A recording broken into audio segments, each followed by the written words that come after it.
నేను అడుగుతున్నా ఈ రోజు ఈ వేదిక మీద నుంచి కల్వకుంట్ల చంద్రశేఖరరావును సూటిగా 10 సంవత్సరాలు తెలంగాణ రాష్ట్రంలో నీ ప్రభుత్వం ఉన్నది కదా, ఏనాడైనా ఈ ఆదిలాబాద్ గురించి, అడవి బిడ్డల గురించి, ఈ ఆదివాసీల గురించి, ఆనాడు ఇంద్రవల్లిలో నేల కొరిగిన ఈ అడవి బిడ్డల గురించి ఒక్కరోజైనా ఆలోచన చేసినవా?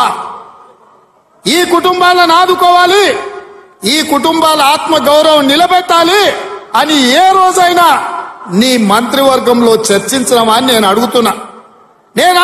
ఇవాళ నువ్వు, నీ కుటుంబము, నీ కొడుకు, నీ బిడ్డ, నీ అల్లుడు, నీ సుట్టపల్ల కోసమే తెలంగాణ రాష్ట్రం వచ్చిందా?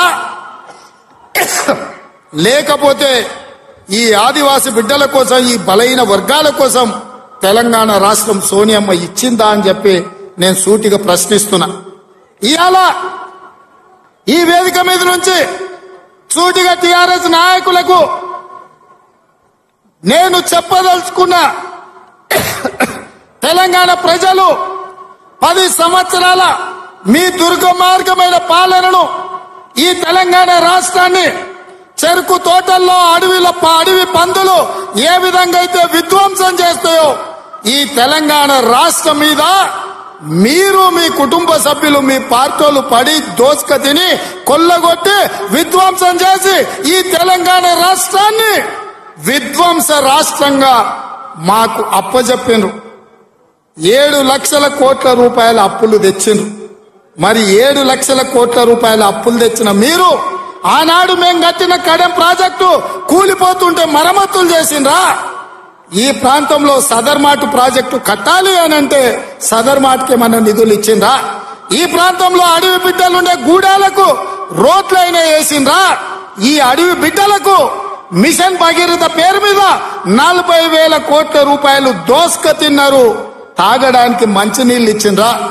ఒకవేళ మీరు ఈ గూడాలకు మంచినీళ్ళు ఇచ్చుంటే ఇవాళ మా మిత్రుడు బట్టి విక్రమార్క గారు 60 కోట్ల రూపాయలతోని మళ్లీ గూడాలకు తాగడానికి నీళ్లకు నిధులు ఇవ్వాల్సిన పరిస్థితి ఎందుకు వచ్చిందని చెప్పి నేను ఆ సన్నాసిని నేను అడుగుతున్నా.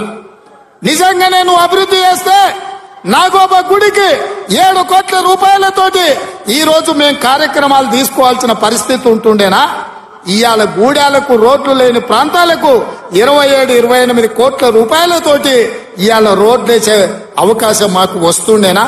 ఇవాళ ట్రైకార్ ద్వారా చదువుకునే పిల్లలకు తరగతి గదులు లేకపోతే 10 కోట్ల రూపాయలతోటి ఇవాళ తరగతి గదులు, ఆదివాసి బిడ్డలు చదువుకోవాలి, ఐఏఎస్లు, ఐపీఎస్లు కావాలి, ఈ రాష్ట్రాన్ని, దేశాన్ని ఏలాలి అని చెప్పి ఇవాళ 10 కోట్ల రూపాయలతోటి తరగతి గదులు మేము నిర్మించినాం తప్ప, నిర్మించడానికి నిధులు ఇచ్చినాం. ఒక్క రోజైనా ఈ బిడ్డల కోసం నువ్వు సమీక్ష చేసినావా అని నేను అడుగుతున్నా. ఎంతసేపు నీ బిడ్డలు, ఎంతసేపు నీ దోపిడి, ఎంతసేపు నీ ఫామ్ హౌజులు కట్టుకోవాలన్న ఆలోచన తప్ప నీ కొడుకుకో బిడ్డకో ఉద్యోగాలు ఇవ్వాలి, పదవులు ఇవ్వాలి, ప్రజలు బండకేసి కొడితే మళ్ళీ శాసన మండలి సభ్యత్వం నీ బిడ్డకు కవితకిచ్చినవు తప్ప తెలంగాణ ఆడబిడ్డలకు, చదువుకున్న పిల్లలకు ఉద్యోగాలు ఇచ్చినవా అని నేను అడుగుతున్నా. నువ్వు ఉద్యోగాలు ఇవ్వక 10 సంవత్సరాలు స్టాఫ్ నర్సులు నియమించక నువ్వు నిర్లక్ష్యం చేసిన కాబట్టే మొన్న మా దామోదర్ రాజనరసింహ గారు వైద్య ఆరోగ్య శాఖ ద్వారా ఎల్బీ స్టేడియంలో 7,000 మంది ఆడబిడ్డలకు స్టాఫ్ నర్సు ఉద్యోగాలు మేమొచ్చి ఉద్యోగాలు ఇచ్చినాం. నీ బిడ్డను నిజామాబాద్ ఎంపీల బండకేసి కొడితే తండ్రిగా నీకు దుఃఖం పొంగుకొచ్చింది. నీ బిడ్డకెంబడే శాసన మండలిలో మళ్ళీ పదవి ఇచ్చినవు గాని గా ఆడబిడ్డలకు స్టాఫ్ నర్సు ఉద్యోగాలు ఇచ్చినవా? గది నీ నీతి, నీ